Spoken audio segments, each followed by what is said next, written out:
Now to the House side, where control could come down to a race in Pennsylvania, running right through President Biden's hometown of Scranton. Fox News ranks 30 seats as toss-ups in the House, including Pennsylvania's 8th congressional district, up there in the northeast corner of the state. The swing district is split, 2 counties reliably blue, 2 reliably red. The swing comes from parts of Luzerne County. That's where voters famously switched from Obama to Trump, part of that Rust Belt realignment. The race, by the way, is a 2020 rematch pitting the incumbent Democrat Matt Cartwright against Republican Jim Bognet.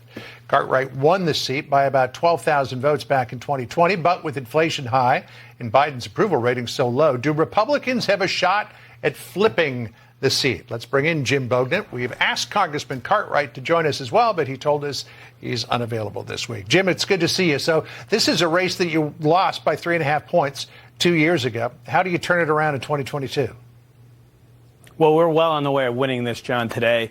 42 days out from the election, we are leading in our internal polls. And a lot of it has to do with this is Joe Biden's home district. Biden and Cartwright lied to us, said they would be moderates. They've governed as out-of-control progressives. You guys have been talking about crime all day. Crime has gotten worse in Pennsylvania. We see the Philly news every day. It seems like it's the carjacking and murder capital of Pennsylvania. That's what we're going to have if more people like Biden and Cartwright stand with the defund the police lunatics. That's why we're hard on crime. We're really excited to have the endorsement of the FOP 36 and 46 here in Northeast Pennsylvania. Yeah, that happened just in the last few days. You say you've got internal polls that show that you're going to win this race.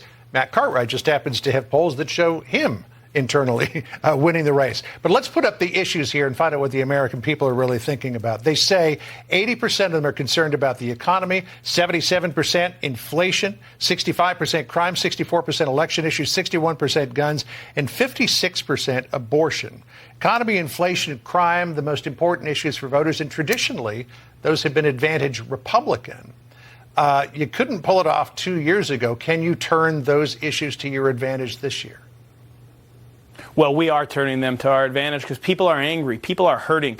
We are hearing from senior citizens that Joe Biden and Matt Cartwright's inflation is destroying their Social Security. I spoke with one voter in Wayne County earlier in the week. They said to me, I don't know how I'm going to pay for my home heating oil this year. It looks like it's going to be double the cost it was 2 years ago when President Trump was in office. So we are seeing home heating oil, groceries, this cost of living increases that have been pushed by Matt Cartwright and Joe Biden spending $6 trillion of deficit spending. I mean, Joe Biden has to own inflation, and Matt Cartwright's been with him every step of the way. In fact, Cartwright's voted with Biden 100% of the time. Matt Cartwright's a wholly owned subsidiary of Joe Biden, and the voters of northeastern Pennsylvania are sick and tired of the inflation that's resulted from that.